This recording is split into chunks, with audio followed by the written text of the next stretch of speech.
Buong Pilipinas, humanda na, dahil opisyal na. Si Alex Ayala ay sasabak sa kanyang unang laban sa Italian Open laban sa Polish star na si Magdalena Frech. At hindi ito basta opening match. Ito ay unang test agad ng maturity, composure, at tunay na level ni Alex sa world stage. Sa papel, mukhang dikit ang laban. Si Frech, nasa paligid ng world number 45, may career high na number 22, at kilala bilang isang solid clay court player.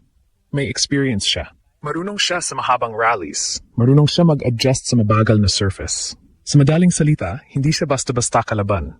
Pero narito ang twist. Papasok si Alex sa laban na may momentum.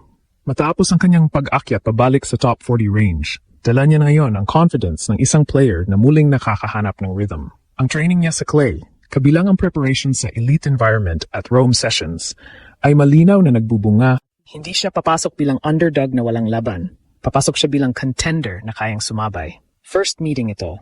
Walang history, walang blueprint. Ibig sabihin, parehong magbabasa ng laro ang dalawang kampo.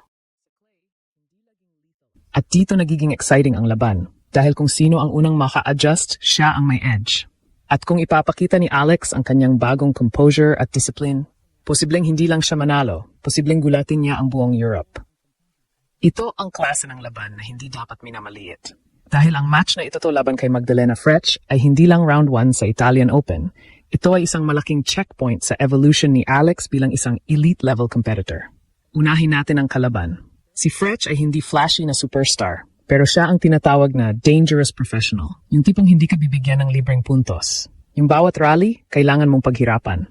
Sa clay, mas lalo siyang nagiging epektibo dahil sa kanyang consistency at ability na mag-extend ng rallies. Ang 10-11 record niya ngayong taon ay maaring hindi impresibo sa unang tingin, pero huwag magpabiktima sa numero. Ang experience niya laban sa high-level opponents ay malaking factor. At dito papasok ang challenge para kay Alex. Kailangan niyang panindigan ng bagong version ng kanyang laro. Hindi pwedeng puro aggression. Hindi pwedeng puro highlight shots. Sa clay, ang panalo ay nanggagaling sa patience, sa tamang pagpili ng bola, at sa kakayahang magstay mentally locked in kahit mahaba ang rally. At dito natin makikita kung gaano kalaki ang inangat ni Alex. Sa mga huling performances niya, malinaw ang pagbabago. Mas controlled ang tempo, mas maingat ang shot selection, at mas consistent ang execution. Hindi na siya basta umaasa sa momentum. Kaya na niyang gumawa ng structure sa laro niya. Ito ang magiging susilaban kay Frech. Dahil kung papasok siya sa style na mabilis at padalos-dalos, doon siya mahuhulog sa bitag ng Polish player. Pero kung maglalaro siya ng composed, disciplined, at calculated tennis, siya ang magkokontrol ng laban. At may isang factor na hindi dapat maliitin, confidence. Si Alex ngayon ay galing sa ranking climb. Ramdam niya ang progress. Ramdam niya ang improvement. At kapag ang isang player ay may ganitong klaseng belief, nag-iiba ang presence niya sa court. Hindi na siya basta challenger. Nagiging threat siya. Ngayon, idagdag pa natin ang potential path niya sa tournament.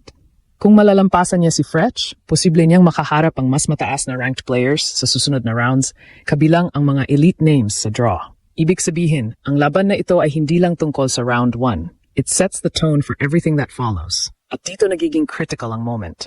Dahil kung manalo siya dito, hindi lang ranking points ang makukuha niya, makukuha niya ang momentum na kayang magdala sa kanya sa mas malalim na rounds. At kung mangyari yon, hindi lang Poland ang manginginig. Buong tennis world ang mapapalingon. Dito na pumapasok ang pinaka-critical na laban sa laban, ang chess match sa loob ng court. Dahil kung titignan mo, hindi lang ito Alex Ayala versus Magdalena Frech. Ito ay laban ng dalawang magkaibang estilo sa clay, dalawang magkaibang approach sa pressure, at dalawang magkaibang stage ng career. Si Frech, sanay na sa ganitong eksena. Ilang beses na siyang sumabak sa malalaking torneo at ang laro niya ay built for survival. Hindi siya basta magbibigay ng errors.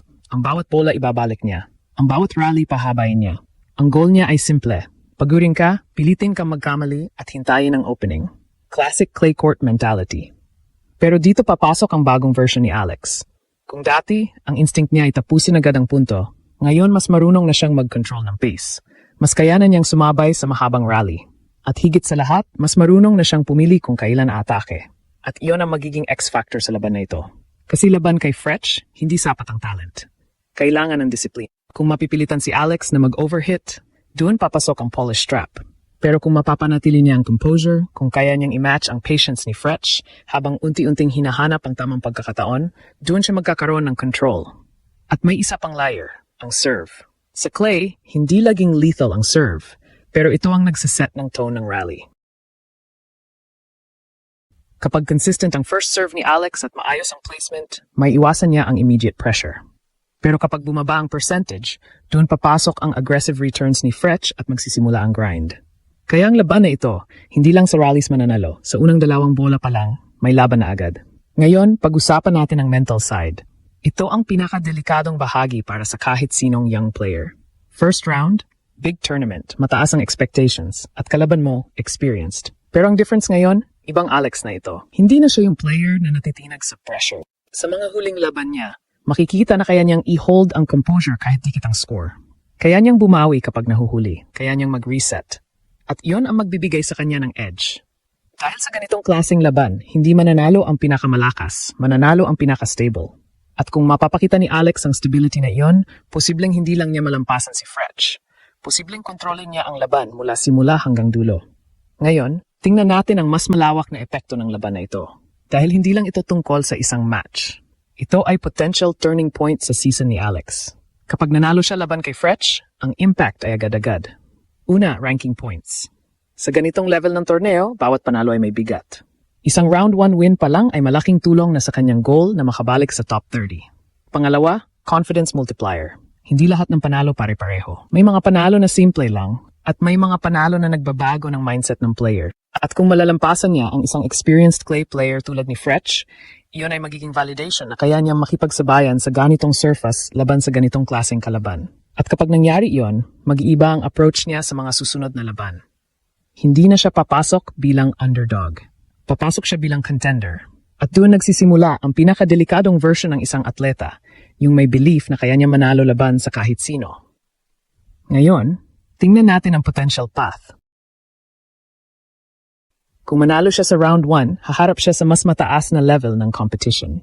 Posibleng mas malaking pangalan, mas mabigat na laban, mas mataas na stakes. At kung magtuloy-tuloy ang run niya, posibleng makaharap niya ang mga top-tier players sa later rounds. At yon ang tunay na test. Pero ang susi para makarating doon ay ang unang hakbang, ang laban kay Fretch. Kaya ang match na ito ay parang gateway.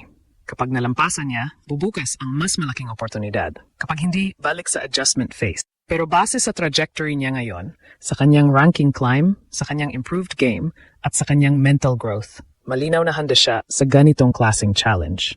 At dito nagiging exciting ang lahat. Dahil hindi na natin tinatanong kung kaya niyang makipagsabayan.